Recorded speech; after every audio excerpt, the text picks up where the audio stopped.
ಒಂದೇ ಒಂದೇ ಒಂದೇ ಜೈ ಜವಾನ್ ಜೈ ಜವಾನ್ ಒಂದೇ ಒಂದೇ ಜೈ ಜವಾನ್ ಜೈ ಜವಾನ್ बोलो भारत माता की बोलो भारत माता की वंदे वंदे वंदे जय जवान जय जवान हसीरे हसीरे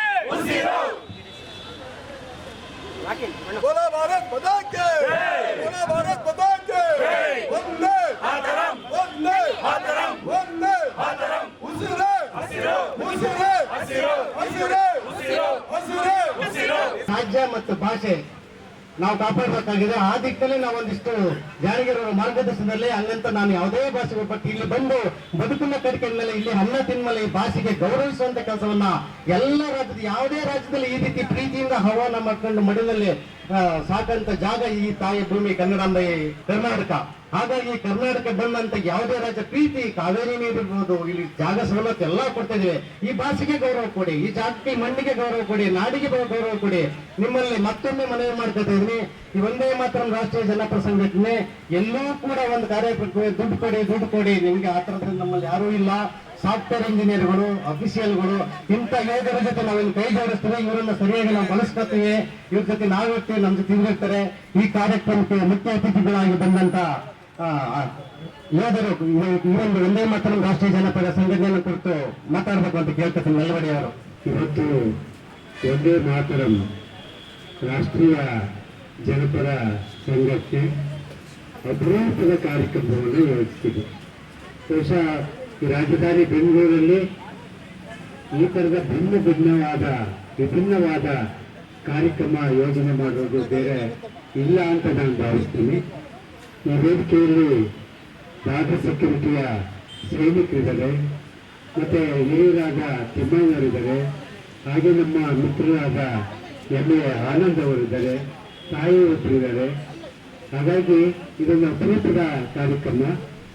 ಎಷ್ಟು ಮಟ್ಟಿಗೆ ಅಂದರೆ ಮಲ್ಲೇಶ್ವರ ಮೈದಾನದಿಂದ ನಾವೆಲ್ಲ ಹೊರಟು ಜ್ಯೋತಿಯನ್ನ ಹೊತ್ತು, ಅದು ಸ್ವಾತಂತ್ರ್ಯದ ಹಣತೆಯ ದೀಪ ಜ್ಯೋತಿ. ಆ ದೀಪದ ಜೊತೆಗೆ ಹೊರಟು ಇಲ್ಲಿ ಬಂದು ಸ್ವಾತಂತ್ರ್ಯ ಉದ್ಯಾನವನದ ಜಾಗದಲ್ಲಿ ಕಲೆಯಾಗಿದ್ದೀವಿ. ಮತ್ತು ಎಷ್ಟು ಮಟ್ಟಿಗೆ ಇವತ್ತು 3-4 ಸಸಿಗಳನ್ನು ನೆಟ್ಟಿಸಿದ್ದಾರೆ. ನಮ್ಮ ಕೈಯಲ್ಲಿ ಸುಮ್ಮನೆ ಜಯ ಅಂದ್ಬಿಟ್ಟು ಮನೆ ಕಳಿಸೋಕೆ ಇಷ್ಟಪಟ್ಟಿಲ್ಲ. ಈ ಮುಂಚೆ ನೆಟ್ಟಂತ ಒಂದೇ ಮಾತರಂ ಸಂಸ್ಥೆಯ ಗಿಡ ಇವತ್ತು ಮರ ಆಗಿದೆ, ನೆರಳು ಕೊಡ್ತಾ ಇದೆ. ಆಮೇಲೆ ಪ್ರಕೃತಿಯ ಸಮತೋಲನವನ್ನು ಕಾಪಾಡ್ತಾ ಇದೆ. ಹಾಗಾಗಿ ಇಂಥ ಅಪರೂಪದ ಕಾರ್ಯಕ್ರಮವನ್ನು ಮಾಡಿರುವ ಧರ್ಮರಾಜ್ ಕಡಗ ಈಗ 16 ವರ್ಷದ ಮುಂಚೆ ಈ ಸಂಸ್ಥೆ ಹೇಗೆ ಹುಟ್ಕೊಂತು, ಯಾಕೆ ಹುಟ್ಕೊಂತು, ಇದರ ಹಿನ್ನೆಲೆಯಲ್ಲಿ ಏನಿದೆ ಕತೆ ಅನ್ನೋದನ್ನ ಸೂಕ್ಷ್ಮವಾಗಿ ವಿವರಿಸಿದ್ದಾರೆ. ಅದನ್ನು ಕೇಳಿದಾಗ ನಮಗೆ ಒಂದು ರೀತಿಯಲ್ಲಿ ಸಂಕಟ ಆಗುತ್ತೆ, ನೋವಾಗುತ್ತೆ. ಯಾಕೆ ಅಂದ್ರೆ ಭಾರತ ಖಂಡ ಒಂದೇ ಒಂದು ದೇಶ, ಏಕೈಕ ದೇಶ, ಐಕ್ಯ ದೇಶ. ಇಲ್ಲಿ ಬೇರೆ ಬೇರೆ ದೇಶಗಳಿಲ್ಲ, ಒಂದೇ ದೇಶ, ಅಖಂಡ ಭಾರತ. ಆದ್ರೆ ಇವತ್ತು ನೋಡಿ, ಇವತ್ತು ನಾರ್ತ್ ಸೌತ್ ಅಂದ್ರೆ ನೀನು ದಕ್ಷಿಣದವನು ನಾನು ಉತ್ತರದವನು ಅಂತೇಳಿ ಸೈನಿಕ ಕಚ್ಚಾಡಿ ಒಬ್ಬ ದಕ್ಷಿಣ ಭಾರತೀಯ ಸೈನಿಕನನ್ನ ಕೊಂದವ್ರೆ ಅಂದ್ರೆ ಎಷ್ಟು ಬಹಳ ನೋವಾಗುತ್ತೆ, ಸಂಕಟ ಆಗುತ್ತೆ, ಸಿಟ್ಟು ಬರುತ್ತೆ, ನಮಗೆ ನೋವಾಗುತ್ತೆ.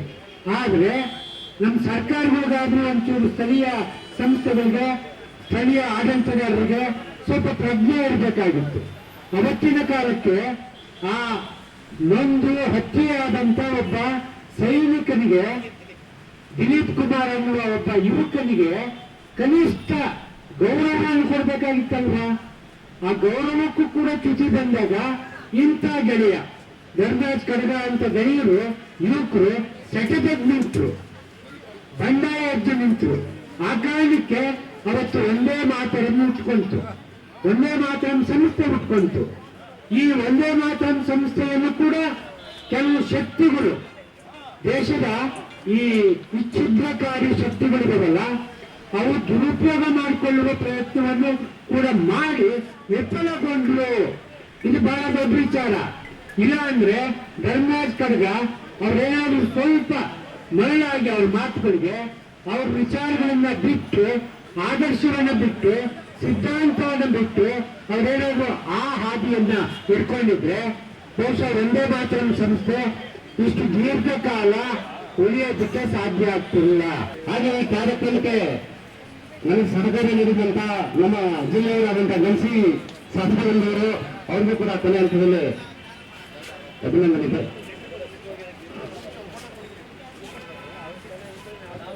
ವಂದೇ ವಂದೇ ಜೈ ಜವಾನ್ ಜೈ ಕಿಸಾನ್. ಮೊದಲನೇದಾಗಿ 80ನೇ ವರ್ಷದ ತಾಯಿ ಭಾರತಾಂಬೆಯ ಹುಟ್ಟುಹಬ್ಬ, ಸ್ವತಂತ್ರೋತ್ಸವದ ಹಾರ್ದಿಕ ಶುಭಾಶಯಗಳು. ವಂದೇ ಮಾತರಂ ಜನಪರ ಸಂಘಟನೆ ಇದು ಒಂದು ವಿಶೇಷವಾಗಿರುವ ಮಲ್ಲೇಶ್ವರಂದಿಂದ ಬೈಕ್ ರ್ಯಾಲಿ ಮುಖಾಂತರ ಸ್ವತಂತ್ರ ಉದ್ಯಾನವನಕ್ಕೆ ಈಗ ತಾನೇ ಬಂದಿದ್ದು. ಅದು ಅಲ್ಲದೆ ಸಸಿಗಳನ್ನು ನೆಟ್ಟು ತಾಯಿ ಭಾರತಾಂಬೆಗೆ ಹಸಿರು ಸೀರೆಯನ್ನು ಉಡಿಸಿದ್ದಾರೆ.